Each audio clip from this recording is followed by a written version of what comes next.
Court तक पहुंचती है।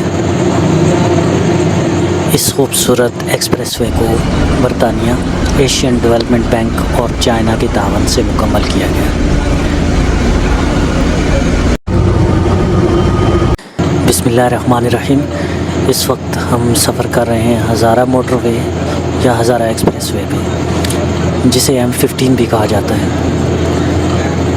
इस वक्त हम हवेलिया सराय साले के करीब से गुज़र रहे हैं। ये एक्सप्रेसवे बिरास्ता हवेलियाँ, एबटाबाद, मानसेरा से होते हुए शंकियारी के इलाके से गुज़रती है और बटाग्राम से होती हुई थाकोट तक पहुंचती है। इस खूबसूरत एक्सप्रेसवे को बरतानिया, एशियन डेवलपमेंट बैंक और चाइना के तावन से मुकम्मल किया गया।